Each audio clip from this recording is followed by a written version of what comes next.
এগুলি মূলত হচ্ছে আপনার ওই ফিটের উৎপাদন, মাছ এটা ছাড়া ওই আপনার ফিট হবে না। এটা মাছের যে খাদ্য তৈরি করে, এটা কাঁচামালটা, এটা গুরুত্বপূর্ণ জিনিস। এটা যদি আমরা যদি এখানে যদি এই জিনিসটা যদি আপনার উৎপাদন না হয়, নাহলে এটা বাইরে থেকে নিয়ে আসতে হবে। এটা আমরা এই জিনিসটা ওই ফিটের এটা কাঁচামালটা এটা এখান থেকে যদি সারা বাংলাদেশ যদি সাপ্লাই না হয়, তাহলে সরকারের কোটি কোটি টাকা বাইরে থেকে এই মালটা নিয়ে আসতে হবে। এগুলো মাছগুলো আমরা শুকাই এখানে, এগুলো বিভিন্ন জায়গায় আপনার পাঠাই দিই। ওখানে পাঠানোর পরে এরা বাইঙ্গা মাছের খাদ্য হয়, আপনার এই মুরগির খাদ্য হয়, আপনার গরুর খাদ্য হয়, প্রায় সময় ওইরকমই আর কি। এই 600-700 মতো এগুলো আমরা কাজ করি এখানে। এই 800 টাকা, 900 টাকা, 1000 টাকা। আমরা এখানে শুটকি মাছ তৈরি করার পরে মাছের যে অংশগুলো বেঁচে যায় আর খাওয়ার অনুপযোগী মাছগুলা দিয়ে আমরা এগুলা মিশ্রিত করে আমরা রোদে শুকাই, স্বয়ং সম্পূর্ণ করে তারপর এগুলাকে শুটকি গুঁড়া মাছ তৈরি করি।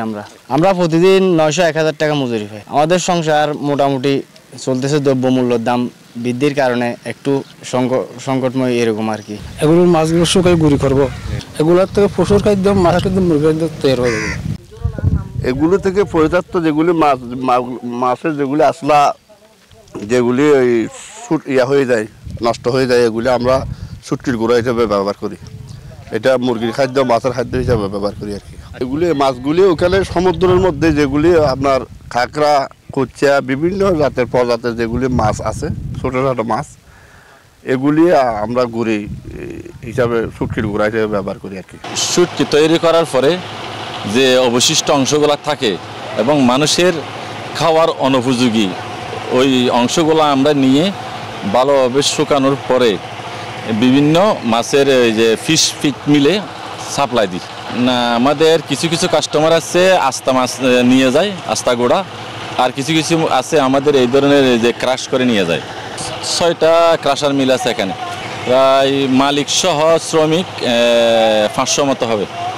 আমরা এগুলা নরসিংদী, কুমিল্লা, নাটোর, নওগাঁ, রাজশাহী, তারপরে বলেন রংপুর, কক্সবাজার সহ আশেপাশে যেসব কোস্টাল বেল্ট রয়েছে ওইখানে প্রচুর লোকজনের বসবাস, এবং এই আমাদের সমুদ্র সম্পদকে ঘিরে অপ্রাতিষ্ঠানিকভাবে বিভিন্ন ধরনের কর্মযজ্ঞ শুরু হয়েছে, বিশেষ করে অর্থনৈতিক দিক দিয়ে।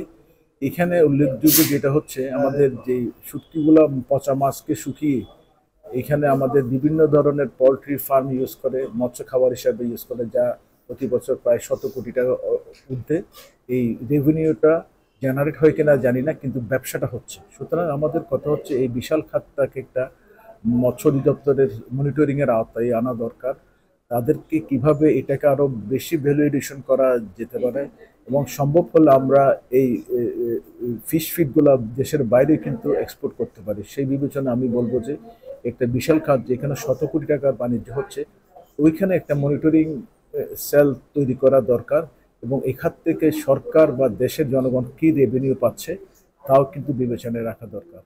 শুটকির গুঁড়া অর্থাৎ ফিশ মিলের ব্যবহার আছে, সেটি প্রোটিন সোর্স হিসেবে ব্যবহার করা হয়, সেটি তৈরি করছে, সেটা যাতে মানসম্মত হয় সে বিষয়ে আমরা লক্ষ্য রাখছি। আর পটকার যে বিষয়টি বললেন, সে বিষয়ে পটকা মাছ কিন্তু সব পটকা মাছ যে প্রজাতিগুলো আছে সব প্রজাতি বিষাক্ত নয়, কিছু প্রজাতি আছে বিষাক্ত। সেগুলোর বিষয়ে আমাদের যারা শুটকি নিয়ে কাজ করছে তাদেরকে সচেতন করা হয়েছে, প্রশিক্ষণ প্রদান করা হয়েছে, এই বিষয়টিও তারা অ্যাভয়েড করবে। দৈনিক কর্ণকণ্ঠ, সবার কথা বলে।